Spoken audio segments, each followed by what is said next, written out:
no? Yung pinaka gist po ng ating tema ay paano ba makakapagpatuloy na sa haba pa ng mga tatakbuhin natin, kaya pa ba?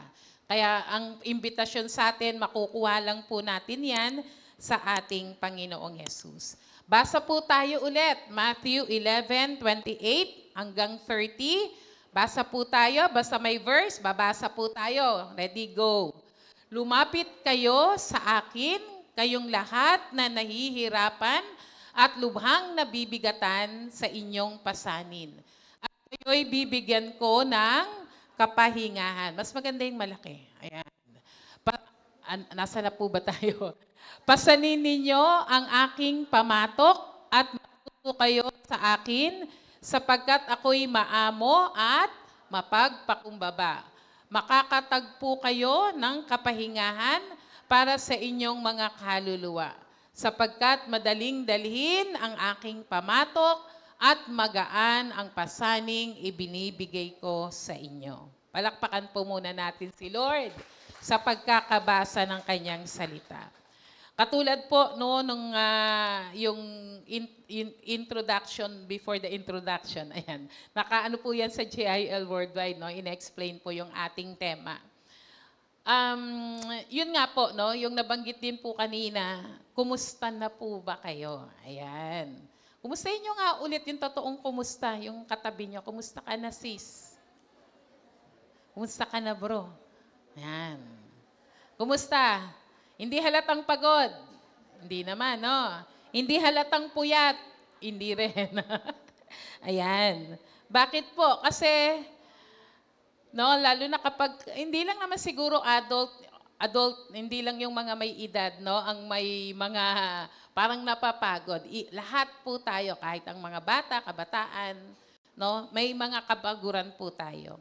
Alam niyo po ba, sometime January of 2022, merong isang sikat na babae, siya po ay naging Miss USA 2019, si Chesley Chris. At nabalita po no, na siya po mula doon sa kanyang tinitirahan na isang condominium, ay siya po ay nag-suicide jumping from a high-rise apartment in New York City. And she was 30 years old. Kung titingnan po natin, di ba, pag may nakakabalita tayo, tinatanong natin, sino ba siya? Ano ba siya? Ano bang naging dahilan? Pero sa panlabas na tingin, maaaring etong si Chesley, makikita natin, sa kanya naman na lahat di ba? Sikat, no? Naging beauty queen, may law degree po siya, hindi siya basta beauty queen, graduate po siya ng College of Law, no? Doon sa USA. Naging Emmy correspondent, nominated correspondent, strong advocate for mental health. Very vocal po siya with regards to mental health. At role model ng isang young black women, no, across America. Kapag nakikita pa po siya sa TV, all smile, di ba? Pag mga beauty queen kasi hindi pwedeng nakasimangot, di po ba? At empowering message, lagi siyang nag-i-encourage ng mga tao. But yet inside, meron palang nakatago. Meron palang kapaguran na nakatago sa kanya. Bago po siya, no, few hours bago yung kanyang siya ay nag-suicide, meron po siyang pinost sa kanyang Instagram just hours before her death. And she wrote, "May this day brings you rest and peace." Nasa kabila pala ng mga ngiti na yon at parang energetic every time na humaharap siya sa mga tao. Hindi pala yon ang totoong nararamdaman niya. Hindi pala yon ang totoong siya. The tragedy left many asking, how could someone so successful, so accomplished, and be admired, be so weary inside? Siguro kung alam natin ang isang tao ay lagi na lang malungkutin, maraming problema, siguro parang nako-conclude na natin, parang yun na nga talaga, doon papunta. Pero yung makakita ka ng isang taong wala ka man lang hint, wala kang makita na parang hindi siya napapagod, hindi siya nalulungkot, parang wala siyang problema, then maririnig mo ang bagay na yun, talagang makakapagtanong ka. At ito po yung isang bagay na di ba yung parang ayaw nating pag-usapan. Lalo na po tayo, no? Kapag tinatanong tayo kung okay ba tayo, madali tayong magsagot ng okay. Pero if you really need prayers, kapag tayo po'y kinukumusta, magandang sabihin siguro, sis, sama mo ako sa prayers mo. Yan. And if you have trusted that person, pwede ka naming magsabi ng specific na prayer mo. That is the deep truth about us sa mga panahon na to. We can be winning on the outside and still breaking down on the inside. Maaring may mga ngiti tayo, maaring nakikita ko kayo every Sunday, maaring sa lahat ng gawain natin nandun kayo, pero hindi pala tayo nabubuo. Durog na durog pala tayo. At napakaganda na sa pagkakataong ito ay, di ba? If we cannot be honest to others, why can't we be honest to God? Amen po ba? Sa ating mga prayer room, sa ating mga prayer closet, mga panalangin isa-isa, pwede namang magsabi sa ating Panginoon. What it's like to feel exhausted in your soul. Tired of trying to be okay, tired of fighting private battles, tired of smiling on the outside while screaming on the inside, tired of pressure, school, family, social media, yourself, kung ikaw ay kabataan, sa mga requirements sa school, sa mga barkada, sa mga kaibigan, yan ang medyo mas pressure yung main sa mga grupo, no, ng mga kaklase, kaibigan. Sa mga medyo, sa mga adult naman, sa napakaraming intindihin sa buhay. Alam niyo po, sa kabila ng mga yan, nakikita tayo ng Panginoon. Amen po ba? Jesus sees that kind of tiredness. Alam ng Panginoon na napapagod tayo. No? Minsan kasi mapagpanggap tayo, di po ba? Mapagpanggap. Yan. Hindi dahil, minsan kasi ganun yung pananampalataya pero hindi po masamang humingi ng tulong. Hindi po masamang humingi ng panalangin. Ang Panginoong Yesus, nakikita niya po yung ating kapaguran. Kaya nga, Christ's presence is the answer, regaining the strength. Pag sinasabing regaining, naubos na ata, kailangang mag-recharge, kailangang i-refill. Kaya hindi lang po ito physical exhaustion, maaring hindi lang physical na kapaguran, although unang-una na yon ang kukumustahin, kumusta tayo physically, kumusta tayo emotionally, at kumusta din ang ating spiritual na buhay. Kaya nga si Jesus nagbigay ng isang paanyaya on Matthew 11:28. Sabi niya, "Come to me. Lumapit kayo sa akin, kayong lahat na nagbibigatang lubha, kayong mga napapagod at bibigyan ko kayo ng kapahingahan." He is inviting you to not to try harder but to rest in Him. Paano po ba ito? Ano po ba ang paanyayang ito? Unang-una, Christ's presence call you in, not out. Ang presensya ng ating Panginoon na sagot sa ating mga kapaguran, ito po ay tumatawag sa atin para tayo ay pumasok, para tayo ay makasali, hindi para i-echepuera, hindi para i-reject. Kaya ang invitation is, come to me. Sabihin nga po natin, come to me. Sabi sa Tagalog, lumapit kayo. No? When Jesus says, come to me, it is not a command that demands perfection. Hindi ito yung nagsasabing, lapit ka pag okay ka na, lapit ka sa akin kapag ayos na buhay mo. Hindi po. Ito po ay isang paanyaya that welcomes everyone. Kahit sa panahon na ikaw ay hindi karapat-dapat sa Panginoon, sa panahon na ikaw ay mahinang-mahina, whatever it is, physically, emotionally, sa mga panahon na durug ka na, sa mga nangyayari sa buhay mo, Jesus, there is an invitation and the presence of Jesus is telling us, come, lumapit sa Panginoon. Hindi ka tinatawag ng Lord para tawagin pagkatapos pagalitan. Hindi po, no?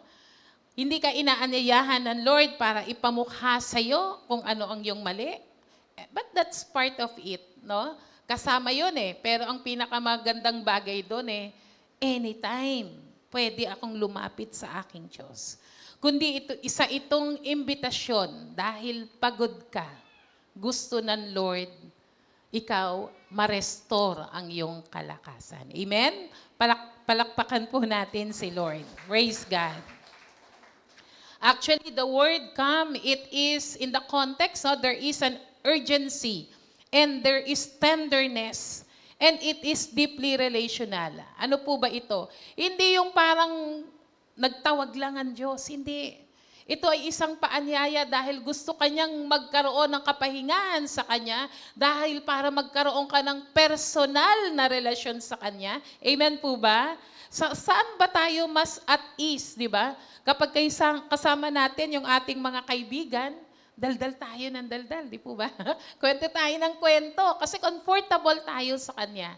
Pero kapag stranger, di ba? Hindi nga tayo minsan baka makapag-hi and hello. Ito yung isang imbitasyon ng Diyos sa atin na lumapit tayo sa Kanya, hindi bilang stranger, kundi isang may relasyon sa ating Panginoon.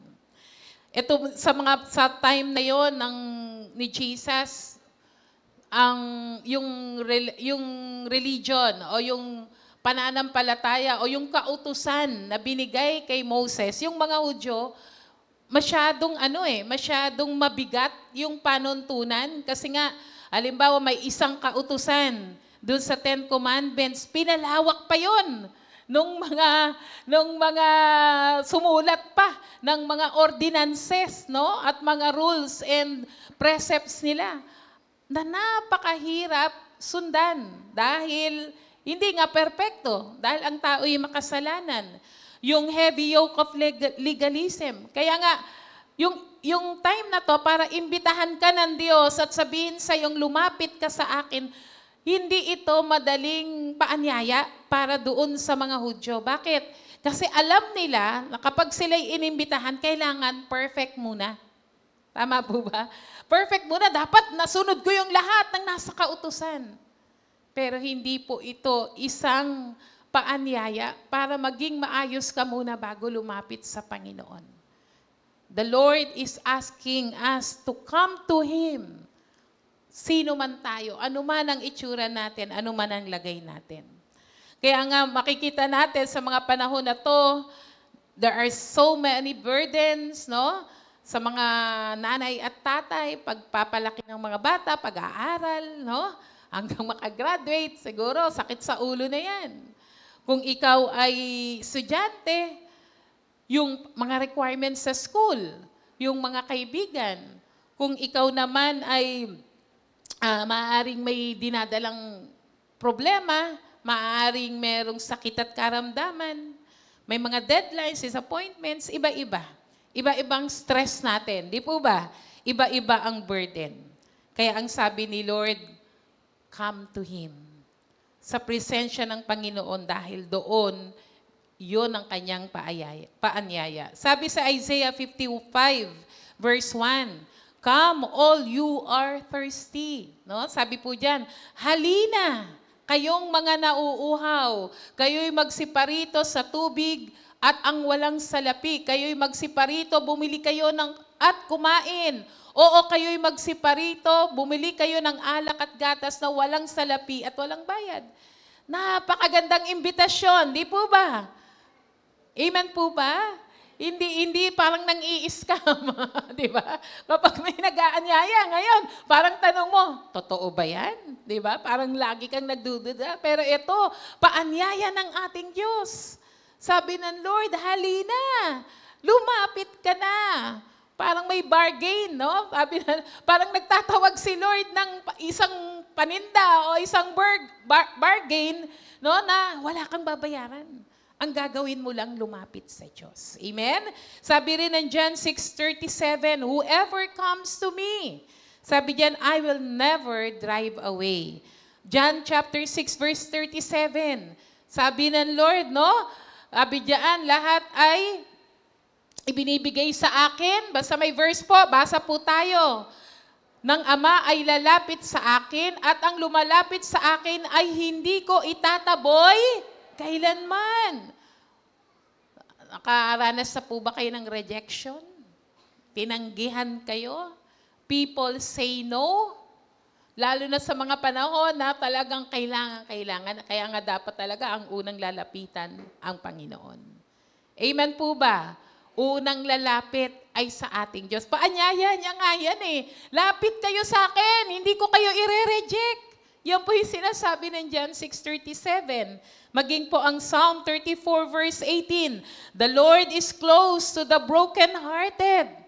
Psalm 34 verse 18, ang Diyos ay malapit sa mga may pusong wasak at inililigtas ang mga nawawalan ng pag-asa. Tayo yun. Yung Matthew 11:28, pagod ka na ba? Nabibigatan ka na ba? May mga dalahin ka ba at hindi mo kaya? Ang sabi ng Lord, lapit tayo sa Kanya. Alam niyo po yung marami pong mga verses, those are some of those. Pero iisa lang po ang sinasabi ng Lord. Never na sasabihin ng Panginoon na lumayo tayo. Laging sasabihin ng Lord, lumapit tayo sa Kanya. Amen? Palakpakan po natin ang Panginoon. Naalala niyo po yung babaeng inaagasan ng dugo on Mark chapter 5, verse 25 to 34. Diba? Yung babae pong yan, nireject siya ng lahat. Walang may gusto sa kanya. Bakit? Madumi siya. According to their law, no, ang pag inaagasan ng dugo, and even for a long time, ay kinoconsider na unclean. Walang taong tatanggap sa kanya. Pero si Jesus, na-discovery ni Lord na lumapit siya sa kanya. Di ba? Kung tutuusin, nilapitan siya, considered unclean rin, narumihan na rin siya. Pero si Jesus, hindi siya tinaboy. Tinawag pa siyang daughter. Amen? Tinawag pa siyang anak. Amen? Kaya ang ating Diyos ay punong-puno po ng paanyaya po sa atin. Kaya tayo po, Jesus doesn't call you to prove yourself. Ano mang mga kabigatan na meron po tayo ngayon, ang paanyaya po sa atin ng Panginoon ay lumapit tayo sa Kanya. Take time to respond to the invitation. Baka hindi mo naririnig ang paanyaya ng Panginoon. Araw-araw lumapit ka sa Kanya. Nagbibigay ka ba ng panahon para mag-dwell doon sa paanyaya ng Lord? Inuuna mo ba siya sa paggising mo, sa pagpapasimula mo ng araw? Set aside a few minutes to meet God and be still in Jesus. Ito rin po yung pagkakataon na kapag lumapit tayo kay Lord, no? Kasi sanay tayo pag nagpre-pray, di ba, sa prayer room natin, meron tayong mga listahan ng mga ipapanalangin. May mga pagkakataong ang ating pananalangin ay kailangan as transparent as we can be. Pwede naman tayong umiyak sa Lord. Lord, pagod po ako. Lord, naguguluhan po ako. Lord, tulungan mo po ako. Amen po ba? Tell Him how you feel. Hindi naman kailangan ng structured na prayer. Ikaw na lang at si Lord. Sabihin mo lahat ng bigat na meron ka. Sabihin mo lahat ng mga pananalangin na meron ka. Nung nakaraang mga araw po ay may na-encounter ako na parang biglang nag-alala ko bigla. Kasi may inaasikaso po ako na parang accreditation. Then, biglang sumulat yung client na sabi may na-receive kami, ganito, ganyan. So, nag-alala ako.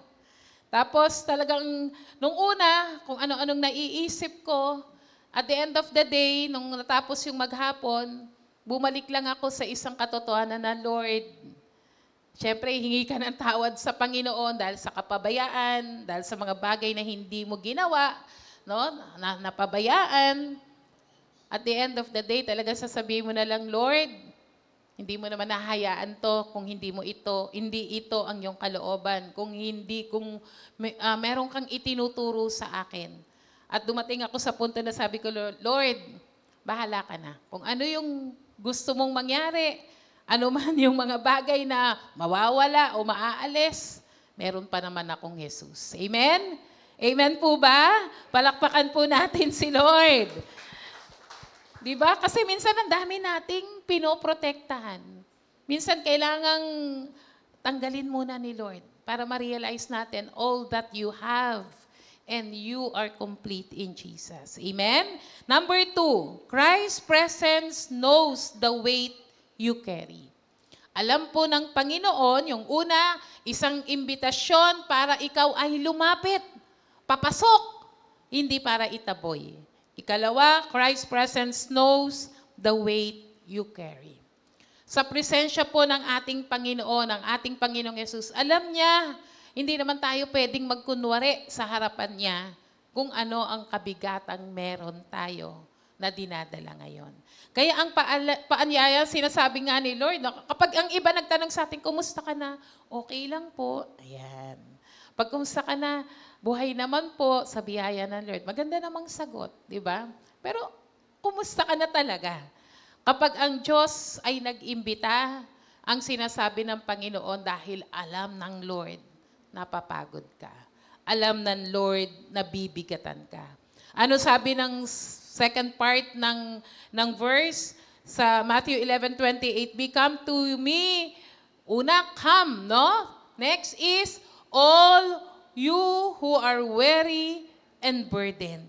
Sabi diyan, no? Kayong lahat na nabibigatang lubha. Kayong lahat na napapagod. Jesus doesn't offer a vague call to everyone out there. Hindi sabi ng Lord, lapit kayo, lahat. Hindi po eh. Specifically, pininpoint niya. Yung napapagod, lapit. Yung nabibigat ang luba, lapit. Amen po ba? Amen po ba? Eh kung sasabihin mo, ay Lord, di naman ako pagod. So hindi ako lalapit. Pero ang sabi ng Lord, pagod ka na ba? Nabibigatan ka ba? Ang dami mo bang dala-dala? Sabi ng Lord, come. Dahil specifically, ikaw yung tinatawag ng Panginoon. He specifically addressed to those who are weary and burdened. Yung word palang weary, no, yung pinanggalingan palang salita nito ay ibig sabihin, it comes from the word exhausted from hard labor. Ito daw yung maghapon na ang dami mong ginawa physically or emotionally, ang dami mong sinuong, then pagod ka na. From hard labor. Then yun yung tinatawag na weary. Exhausted from hard labor. Like a worker drained by relentless toil. No? Yung mga heavy na mga nagwo-work, yung mga sa construction, mga nagbubuhat. Tapos ng gabi, no? Yan, pagod na pagod. Ito yung word na weary. The word burden. Ito naman yun, speaks of a load placed upon someone, a weight he didn't choose but are forced to carry. Yung word na burden, yung talagang nabibigat ang lubha. Kasi may mga pinatong. May mga pinatong na pabigat sa kanya. Na hindi niya naman gusto. Andyan po ba kayo? No? Lalo na pag yung may mga pagkakataon ng, naalala ko, halimbawa, kung ikaw yung sa isang pamilya, walang kakayahan na ang magulang na magtrabaho, then merong isang anak na siya ang may trabaho. Siguro naiisip niya, no? Ang tawag natin niya, mga breadwinner, di po ba? No? Hindi niya naman sabihin, ine-expect. Pero syempre, yung responsibility. May mga ganong pagkakataon na kahit hindi natin bigat yun, hindi natin personal na mga burden, pero naiatang sa atin. Kumbaga, imagine niyo, may sarili ka ng kargang bigas. Pagkatapos may dumaan, kargahin mo din tong bigas ko. May dumaan ulit, kargahin mo rin tong bigas ko. Nakukuha po ba natin? Nabibigat ang luba kasi yung weight na hindi niya naman ginusto, pero napuwersa siya na dalhin iyon. Kapatid, ito yung sinasabi sa atin na alam ng Lord kung ano yung mga dalahin natin. He is describing emotional, spiritual, relational, and mental exhaustion. Physical man yan? Pagod ka ba physical? Pagod ka na ba sa kakaintindi sa dami ng mga hinanakit? Pagod ka na rin ba sa spiritual na aspeto ng iyong buhay? O sa iyong relasyon? O sa mga iniintindi at mga mental exhaustion? May mga pagkakataon bang gabi na, di ka pa makatulog? Bakit? Iniintindi mo due date ng Meralco bukas. Paano na yung may kuryente pa kaya kami? May mga pagkakataon bang na hindi nag-aalala ka kasi yung anak mo parang hindi mo maibigay yung gusto niya? May mga pagkakataon bang nandito tayo sa church pero parang wala kang nararamdaman? Bit sila worship na. Bakit ako? Wala lang. May spiritual dryness ba? Alam ng Lord lahat ng bigat na meron tayo. Nakikita niya yan. At hindi natin dapat ikahiya pag tayo ay lumapit sa Kanya. Amen po ba? Huwag ka nang mahiya. Si Lord lang naman kausap mo. No? Talagang minsan pag naiinis ka sa isang tao, tapos hindi mo siya masabihan, iiyak ka na lang kay Lord. Sabihin mo na lang lahat ng bigat mo sa Panginoon. Amen po ba? Because Jesus knows the weight you are carrying. Sa mga pagkakataon na ang dami nating bitbitin, life was exhausting. Nakakapagod, di po ba? Yun na lang, purihin na lang ang Diyos. May paanyaya ang Panginoon. Hindi ka niya ire-reject, may paanyaya ang Diyos. Ikaw mismo ang tinatawag niya. Lumapit ka, ikaw yung nabibigatan, ikaw ba yung napapagod, lumapit ka sa Panginoon. Amen? Palakpakan po natin si Lord. Hallelujah. Kaya sabi nga ng Lord, sa Psalms 38 verse 4, my guilt has overwhelmed me like a burden too heavy to bear. Yung psalmist mismo, umiiyak sa Lord. Lord, ang bigat na nito, hindi ko na kayang bitbitin. Maging sa Galatians chapter 6 verse 2, sabi po dyan, carry each other's burden. Kaya nga panawagan sa mga magkakapatid na totoo sa pamilya, magkakapatid sa simbahan. Ano pong sabi? Magbitbitan tayo ng mga bigat. Amen po ba? Amen po ba? Maaari po bang kuha lang kayo sandali ng inyong prayer partner at hawakan nyo lang po yung kamay niya at ipanalangin nyo po siya. Let us pause for a prayer. Let's carry each other's burden. Hallelujah. Lord, kami ay pinapanalangin namin ang aming katabi, ang aming kapatiran. Hindi namin alam kung anong mga bigat na meron siya, but we are here to pray for her, to pray for him, and support her, Lord God. Yaan mong magdagdag kami sa kagaanan na meron siya ngayon. In Jesus' name, amen. Palakpakan nga po natin si Lord. Sana po hindi lang ngayong minuto na to. Kaya di ba sa prayer GC natin, sino pong nasa prayer GC? Kung gusto nyo pong magpa-add, kontakin nyo po yung inyong mga life group leader. Para pag may, yung mga para tayong may mga pumapasok na mga prayer requests. Hindi ka lang talaga mag-click-click nung may prayer na icon. Post for a prayer. Amen? Totoong ipanalangin mo. Dahil may gagawin ang Panginoon sa buhay ng kapatid na humingi ng panalangin. Amen? Palakpakan po natin si Lord. Hindi lang po not only aware of your burden, but Jesus is prepared to carry it with you. Hindi lang niya alam, hindi lang basta niya alam. Sinabi niyang alam niya na may nabibigatan ka, pero gusto ng Diyos na samahan ka sa pagbuhat noon. Kaya nga po, meron pong isang kilala na tennis player, ang pangalan niya po ay si Naomi Osaka. At dumating po yung pagkakataon na sometime 2021, parang bigla siyang nag-retire, ayaw niya na. In the French Open, citing her struggle with anxiety and depression. Meron pala na siyang matagal na battle of anxiety and depression.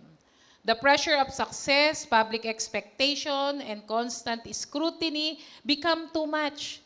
Kasi kapag mas public figure ka, parang ang daming inaasahan sa iyo ng Panginoon. Ngayon nga, nag-post ka lang, wala namang sinasabi yung picture. Ang dami ng comment ng mga tao. Di po ba?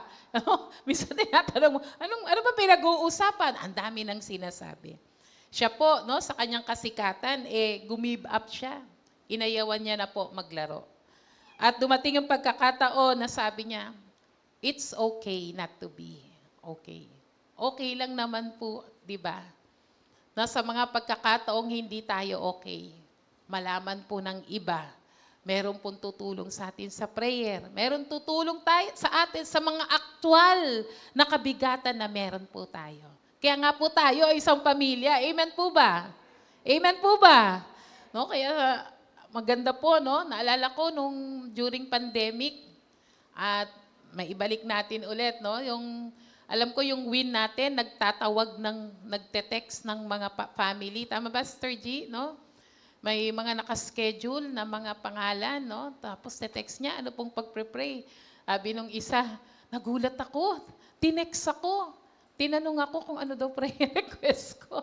Nagugulat kasi worker hindi niya inaasahang may ano pa rin pala kami, pwede pa rin pala kaming isama sa prayer. Minsan kasi pag gano'n, no, pag worker na, leader na, o pastor, inisip natin, ay, malakas yan, kaya niya yan lahat.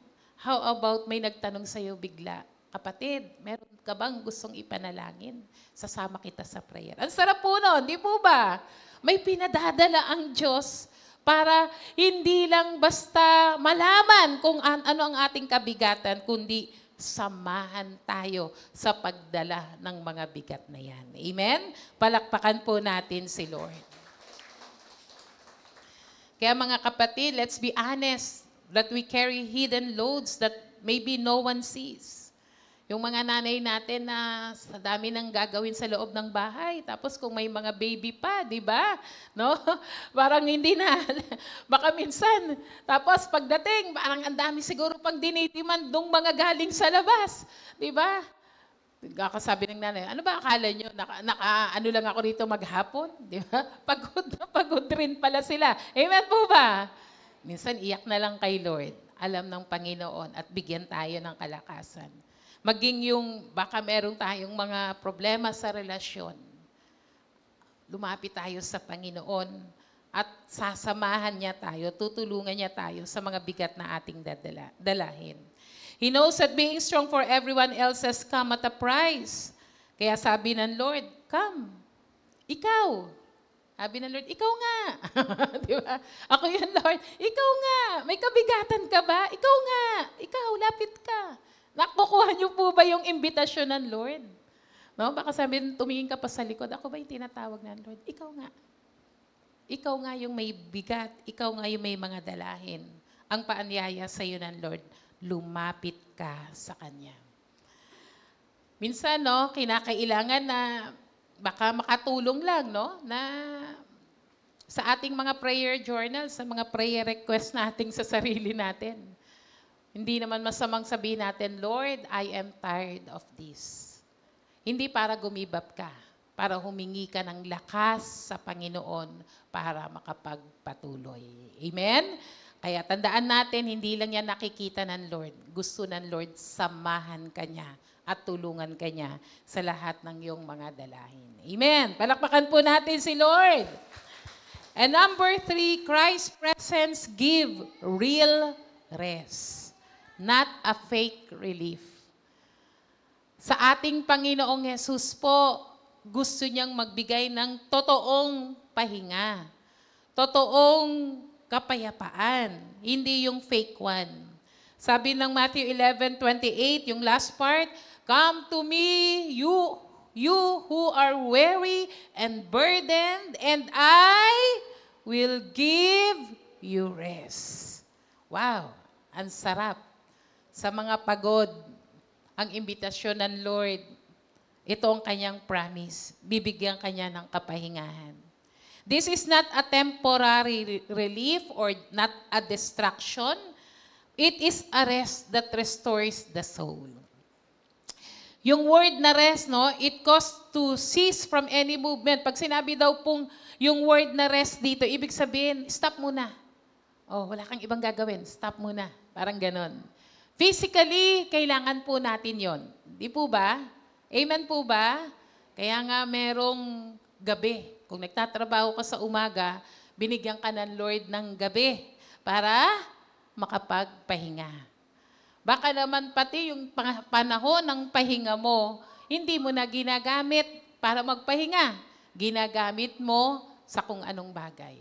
Ayan po ba kayo? Kaya nga may umaga, kaya may gabi. Sabi, di ba? Umaga para magtrabaho, gabi para magpahinga. Eh may mga trabaho tayong baliktad. Gabi sila nagtatrabaho, umaga sila nagpapahinga. So, okay lang yun. Basta may panahon ng pagpapahinga. Kaya tayo may Sunday. Tama po ba? No? Kaya may Sunday. Kasi maghapong trabaho, tapos, o kahit sa eskwela, tapos pag linggo, wow. No? Nagbibiro nga ako ng pag Monday to, ang gising ko, mga ganitong oras. Pag Sunday, medyo mas maaga, di ba? Kasi kailangan nandito na ng 6:30, di ba? Para makasama naman yung vibe ng worship, ready ka na. Kaya nga po, ang ng Lord sa atin, it's not just a physical rest, but it is an emotional, spiritual, and mental renewal. Meron ding pahinga para sa ating spiritual na pamumuhay. Hindi para tumigil, maglingkod, kundi para stop and be with the Lord. Amen po ba? Ano bang mga ginagawa ng mga taon ngayon pag gusto nila sabi, pahinga, gusto ko mag-rest. Kaya lang, temporary lang yung binibigay. Ano yun? Yung gamitin ang mga oras na dapat na ipahinga sa iba't ibang mga bagay. Panonood, di ba? Scrolling in social media. Yung iba, magpiesta tayo kakakain. Di ba? Merong mga ganon. Yung iba naman, pwede talaga yung mga physical therapy. No? Pero maganda po yan. Pero, panandalian lang. Hindi yung totoong pinakamalalim na pagpapahinga ang binibigay ng mga yan. Ang tawag po dyan ay escapes. Yan, di ba? Kapag tayo'y nagbabakasyon, halimbawa, bakasyon tayo sa probinsya, bakasyon tayo kung saang lugar, mga ilang araw, ang tawag nila dyan ay escape. Yan. Away from the city. No? Panandalian kasi ilang araw lang eh. And they only work until the anxiety returns. But Jesus isn't offering just as escape. Hindi lang yung pagtakas sa realidad ng mga hirap ng buhay. Ang gusto ng Lord, paglapit natin sa Kanya, tayong mga napapagod at nabibigat ang lubha, ang gusto ng Lord, bibigyan niya tayo, bubuuhin niya tayo ulit. Kung lumapit tayo sa Lord, tayo ay napapagod, tayo ay nasugatan, may mga bagay tayong iniisip. Pag nagdwell tayo sa presensya ng Lord, paglabas natin doon, buo na tayo ulit. Recharge na tayo ulit. Amen? Palakpakan nga po natin ang Panginoon. Naalala niyo po si Elijah? Di ba? After nung pakikipaglaban niya doon sa napakaraming propeta ni Baal at ni Jezebel, di ba? After that, tumakbo siya. Tapos umulan na. Pagtapos nun, napagod siya, di po ba? No? Eh, dumating na nga sa point na sabi niya, Lord, kunin mo na ako. Di ba? Kasi after nun, binantaan siya ni Jezebel, nahahanapin siya. Papatayin siya. Di ba parang mo lang, Lord, katatapos ko lang ng great, nagtagumpay ako Bakit merong naghahabol sa akin, gusto akong patayin? Kaya siguro parang dumating yung sa punto na pagod na siya physically at baka kinulang na rin ang pagkakataon na makapag-recharge galing sa Panginoon. Ano pong ginawa ng Lord? Hindi naman sinabi ng Lord, ano ka ba Elijah? Di ba? Hindi naman siya pinagalitang, ano ka ba Elijah? Kakatapos lang ng victory natin. Ba't ka galalamiya dyan? Hindi po. Nung time na si Elijah ay pagod sa lahat ng aspeto ng kanyang buhay, pinabayaan siya ng Lord magpahinga. Ano pong nangyari? Sa kanyang pagpapahinga, nagpadala ang Lord ng angel para pakainin siya, ginising siya. Di po ba? Ginising si Elijah. Sabi niya, kain ka muna. Sabi ng angel, may dala akong hot pandesal. Di ba? Mainit pa, sabi ng Bible, di ba? Pinakain siya physically. Hinayaan siya ng Lord matulog, magpahinga. At dumating yung pagkakataong kailangan naman siyang ma-restore ng Lord. Hinahanap niya ang presensya ng Panginoon. Ine-expect niya dumadagundong na boses ng Diyos. Ine-expect niya siguro sesermonan siya ng Panginoon. Hindi. Ano pong nangyari? Wala sa mga hangin, wala sa mga kulog, kundi sa isang tinig na napakahina at napaka-soft, no? Kumbaga paanyaya talaga ang dumating sa kanya't narinig niya. Naranasan niya na hindi pala ako susumbatan ng Lord. Tatanggapin niya pala ako. Inaanyayahan niya akong lumapit dahil pagod ako. At ang gusto ng Lord, magpahinga at mabuo ulit ang buhay ko. Ano pong nangyari? God gave Elijah real rest. He has the identity, purpose, and perspective. Alam na po natin na yung sumunod, hinayaan siya ng Lord na makapag-disciple at para meron siyang papasahan ng susunod na misyon. Kaya mga kapatid, sa mga pagkakataon na tayo'y napapagod, tingnan po natin, baka ito yung pagkakataon na kailangan nating lumapit sa Lord. Meron pong isang pastor and author, kilala po siya na author ng isang libro, isang mega church, sometime 2018 or 2020. Marami po siyang mga sinusulat na libro. Hanggang dumating yung pagkakataon na feel niya, dry na siya. Kasi ano siya, iniimbitahan sa iba't ibang mga lugar, sa iba't ibang mga bansa, dahil nga marami siyang nasulat na mga libro, writing books, leading a mega church, and traveling. Until such time that he feels spiritually dry. At maya-maya, no, basta na lang nag-announce siya, nag-retire siya, bigla siyang nag-resign at umayaw. Yung pala, nagkaroon na siya ng breakdown. Napapagod na pala siya sa lahat ng aspeto ng kanyang buhay. In that quiet moment, God showed him that he had become addicted to hurry, noise, and external validation. Na ang gusto niya na pala, syempre, sikat na siya eh. Lahat ng mga libro niya nabebenta. Tapos, ang daming pumapalakpak na parang hinahanap niya na yung approval ng mga tao.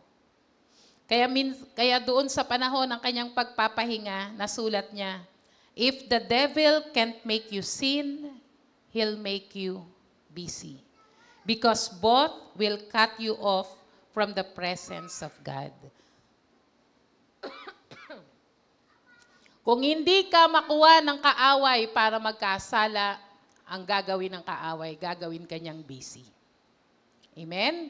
Dahil ang pagkakasala at pagiging busy, parehong magiging dahilan para lumayo ka sa Panginoon. Andiyan po ba kayo? Dahil ang totoong kapahingahan ay makukuha lang natin kung nananatili tayo sa Panginoon. If we abide in Christ. Kaya kapatid, kapag panahong pagod na tayo, huwag nang lumayo. Lalong magsumiksik sa Panginoon. Amen po ba? Minsan to, kapag mga tao lumalapit tayo, tapos palagi tayong lumalapit, parang, parang allergic na sa atin. Pero kay Lord, sige, come. Pagod ka ba? O come. Burden ka ba? Come. Andyan po ba kayo? Hindi ka tatanggihan ni Lord.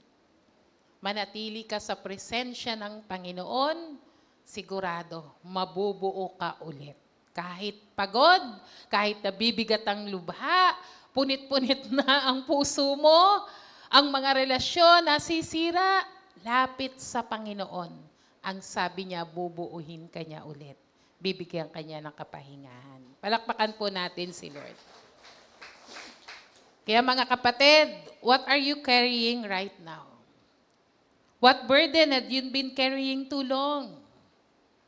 What mask are you tired of wearing? Baka puro ngiti, pero kailangan mo pala ng prayers. What expectation have crushed your joy? Ang sabi ng Lord, hindi naman sinasabihan tayong maging tamad, pero baka sobra na yung pagpapagod natin, nakakalimutan na nating mas bigyan natin ng kapaguran. Ibig sabihin, bigyan natin ng effort na maging malapit lalo sa Panginoon. It is a time to come to Jesus. Kung tayo'y tuyong-tuyo na, kung tayo ay disconnected, dahil ang paanyaya ng Panginoon, lapit tayo sa Kanya. Whether you walk faithfully or wander far, wala na po itong pinag-uusapan. Worker ka ba sa church? Leader ka ba sa church? Patagal ka na ba rito? Lapit lang sa Panginoon. Nag-aantay si Jesus. Inaanyayahan ka niya para ang buhay natin manatili at nakadikit sa Kanya. Amen? Palakpakan po natin si Lord. Tumayo po tayong lahat. Kapatid, this is the time to come to Jesus. This is the time na pwede namang aminin sa Lord. Lord, ang dami kong bitbitin eh. Alam niyo po, yung makaraos ka ng isang araw na walang problema, congratulations. Laging may trouble. Amen po ba? Laging may iisipin. Hindi naman kailangang mapagod. Hindi naman kailangan dalihin mo mag-isa. Kailangan nating lumapit sa Panginoon. Naalala ko yung footprints in the sand, di ba? Lakad, lakad. Lakad, sinasamahan siya ng Lord. Ibig sabihin, mga episodes ng buhay natin, na kaya naman natin on our own. Pero sa mga pagkakataon, napagod ka na. Dahil baka yung paglalakad na ginawa mo, sarili mong lakas, mapapagod ka talaga agad. Pero kung every step of your way, kasama mo si Lord, hinahayaan mo siyang, di ba? Alam niyo po yung idea na may bigat ako ngayon, Lord, pasa ko po sa iyo. Amen po ba? Lord, ang bigat ng mga dinadala ko, unload me. Kaya sabi nga na, Lord, lapit tayo sa Kanya kasi yung pamatok, yung burden, hindi naman sinabi ng Lord na kukunin niya lahat.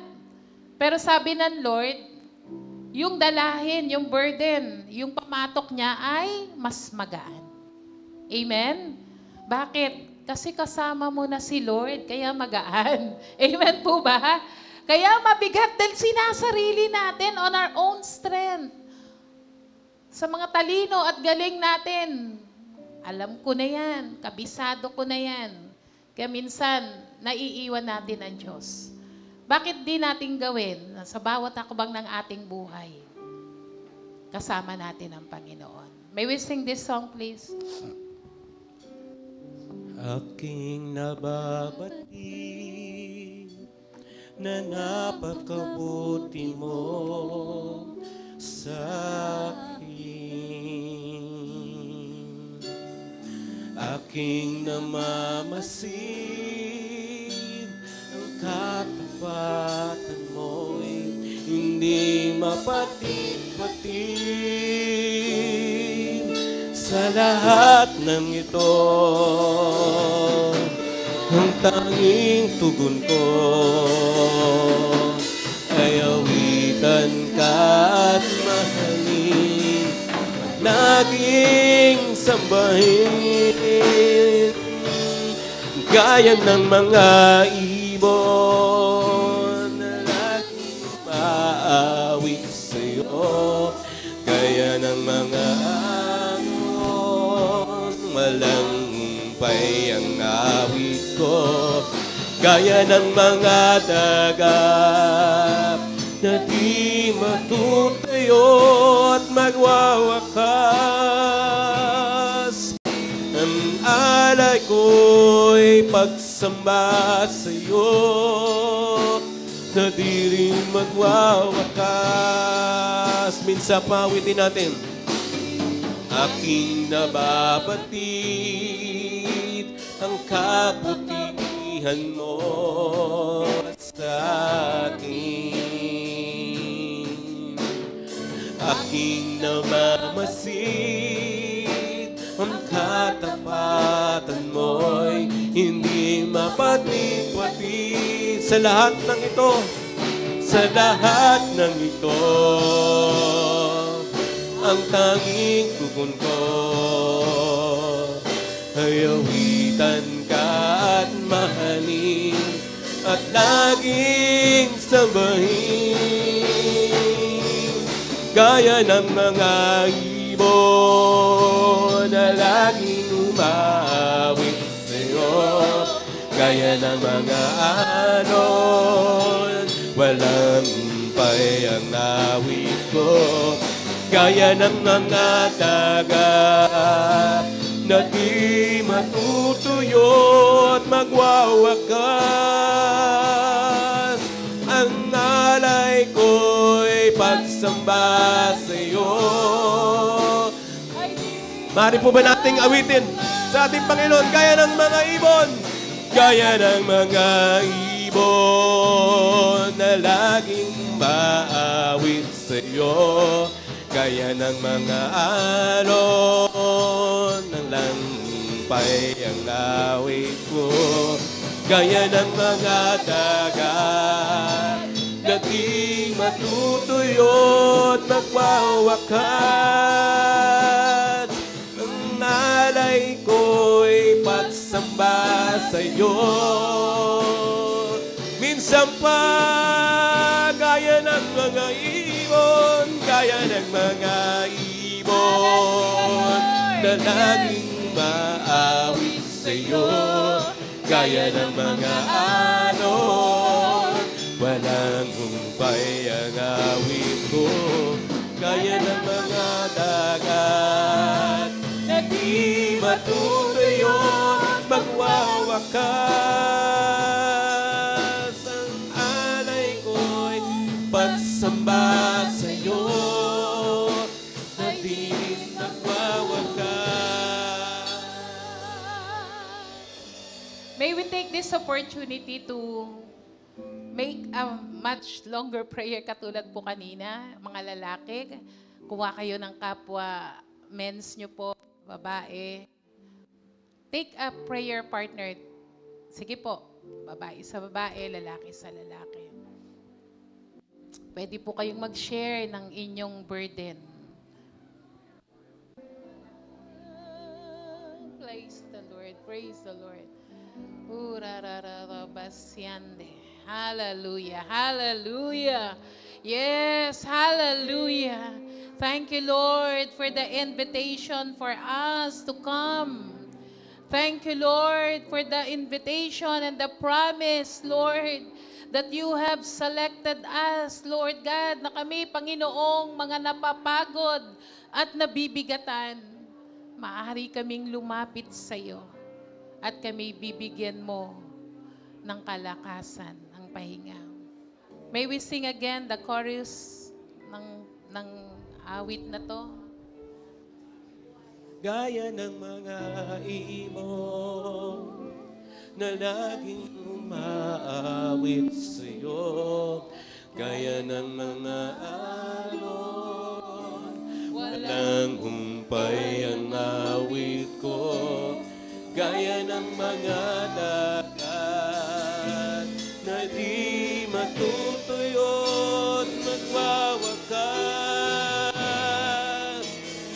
Alay ko'y pagsamba sa'yo na di rin magwawakas. We will raise our hands to God. Hallelujah. Panginoon, kami lumalapit.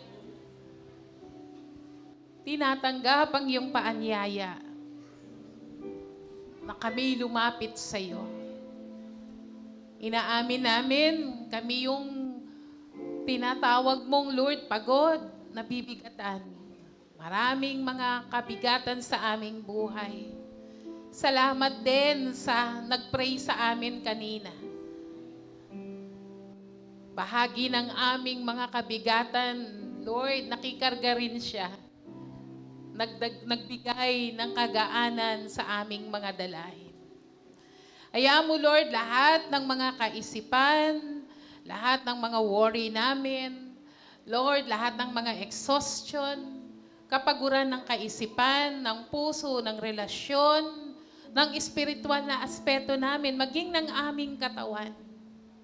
We're honest, Lord God, to admit na kami ay nauubusan, na kami, Panginoon, ay nadidrain. Pero Lord, salamat po sa iyong paanyaya. Dahil naririyan ka, patuloy na nag-iimbita na kami lumapit sa iyo. Sabihin lang namin ang lahat ng aming kabigatan at ang pangako mo, Diyos, bibigyan mo kami ng kapahingahan.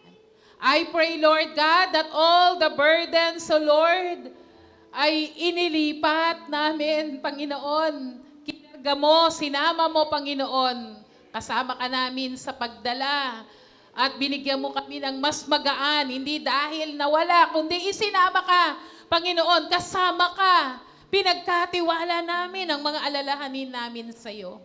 And I pray, Lord, yung promise mong rest, yung promise mong kapayapaan, yung pananampalataya namin, Lord, na ika'y tapat, Panginoon, sa iyong mga pangako, na anumang pangangailangan na meron kami, O Diyos, patuloy kang tumutugon, patuloy kang gumaganap, patuloy kang nagsusupply, nagpapagaling, nag-aayos, Panginoon, gumagawa ng himala sa buhay namin, Panginoon, in the name of Jesus.